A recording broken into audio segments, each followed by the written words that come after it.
نماز کی پابندی کا اللہ نے حکم دیا، اور عورت کے لیے سب سے بڑا حکم، دیکھو عورت دو چیزوں پہ عمل کر لے، اگر کنواری ہے تو دو چیزوں پہ، شادی شدہ ہے تو تین باتوں پہ، دو چیزیں تو سب عورتوں کے لیے، ایک پردہ اور دوسرا نماز۔ عورت کا دین بہت آسان ہے، اپنے جسم کی نمائش نہ کرے۔ بڑا فساد پھیلایا آج عورتوں نے، جتنے زنا ہو رہے ہیں، جتنی طلاقیں ہو رہی ہیں، ان کے پیچھے کسی نہ کسی عورت کا ہاتھ ہوتا ہے۔ خدا کی قسم میرا خون کے آنسو روتا ہوں جب میرے پاس شادی شدہ عورتوں کے فون آتے ہیں کہ ہمارے میاں کے اتنی عورتوں سے چکر چل رہے ہیں، گھر میں بچوں کی طرف توجہ نہیں ہے، آفس میں لڑکیوں سے دوستیاں۔ تو میں کہتا ہوں یہ دوستیاں لگانے والی، لفٹ کرانے والی کون ہے؟ وہ بھی تو عورت ہے نا، عورت ہی تو ہے جو آپ کا گھر خراب کر رہی ہے۔ اس کو اللہ نے گھر میں بیٹھنے کا حکم دیا، اس کو اللہ نے کہا کہ اگر گھر سے باہر نکلنا ہے تو یدنین علیہن من جلابیبہن، اللہ فرماتے ہیں اپنے اوپر چادریں لے کے، برقعے لے کے نکلو، اپنے جسم کی نمائش مت کرو، خوشبو لگا کے گھر سے باہر نکلنا عورت کے لیے حرام۔ تو خواتین اگر آج توبہ کر لیں اور اس کا اہتمام کر لیں کہ ہم پردہ کریں گے مکمل، اور پردہ اپنے چچازاد بھائی سے بھی ہوتا ہے، دیور سے بھی ہوتا ہے، جیٹھ سے بھی ہوتا ہے۔ اسلام میں عورت کی جس سے شادی ہوتی ہے صرف وہی اس کا شوہر ہوتا ہے۔ ہندوؤں کے ہاں جس سے شادی ہوئی وہ بھی ہے اور دیور بھی ہے۔ دیور کا مطلب پتہ ہے ہندی میں کیا ہے؟ آدھا شوہر۔ یہ ڈکشنری میں دیور کا مطلب ہے، نہیں آ رہی میرا خیال ہے۔ تو ان کے ہاں دیور سے پردہ نہیں ہے۔ سکھوں کے ہاں تو ہے ہی نہیں پردہ، سکھوں کے ہاں تو باقاعدہ ہے کہ یہ شوہر یہ بھی ہے اور یہ بھی ہے۔ تو یہ بغیرتی والی زندگی پسند کرتے ہو کیا؟ ہم اس کو قبول نہیں کرتے۔ ہمارے ہاں ہے کہ یہ شوہر ہے، اس کے علاوہ کوئی بھی نہیں ہے، وہ نہیں دیکھ سکتا اس کو۔ دیور کو اجازت نہیں ہے جوان بھابھی کے سامنے بیٹھ کے گپے مارے۔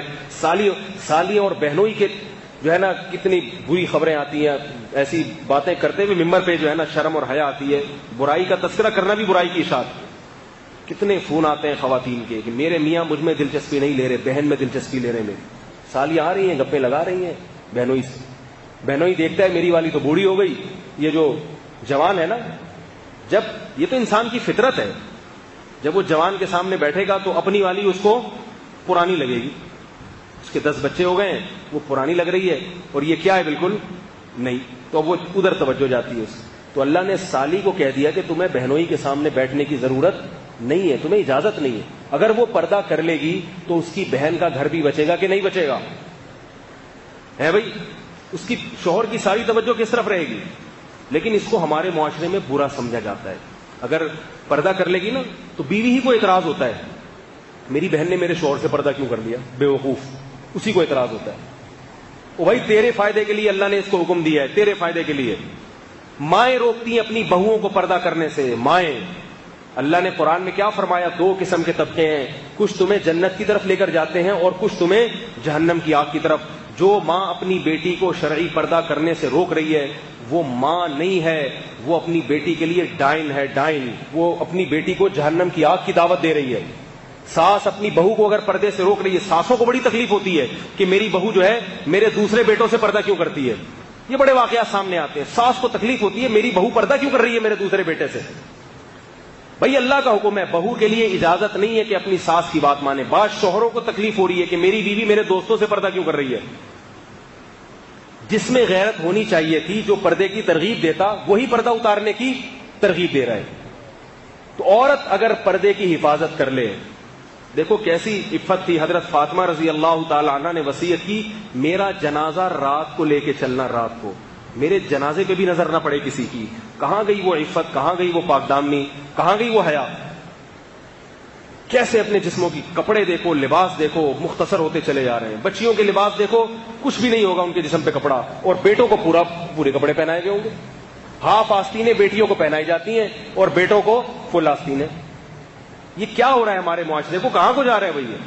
ان چیزوں کو روکنے کی کوشش کریں۔ اگر ہم قرآن پر ایمان رکھتے ہیں، ہم مسلمان ہیں، حیا والے لوگ ہیں، انگریز نہیں ہیں، انگریز نہیں ہیں۔ ان کے ہاں سب حلال ہے، سب حلال ہے، درندے بن چکے ہیں وہ۔ ابھی دیکھو نا، ایک کلب میں کسی پٹھان نے جا کے فائرنگ کر دی، سب کو مار دیا۔ ہم جس پرست، میں نہیں کہہ رہا کہ وہ قتل کرنا جائز تھا یا اس نے صحیح کام کیا، میں یہ نہیں کہہ رہا، لیکن اس سے اس معاشرے کی گندگی کا تو پتہ چلتا ہے۔ کلب بنے ہوئے ہیں لڑکوں سے لڑکوں کی بدکاری کرنے کے لیے، تو کیا تم بھی یہ چاہتے ہو تمہارا کلچر بھی مستقبل میں ایسا ہو جائے؟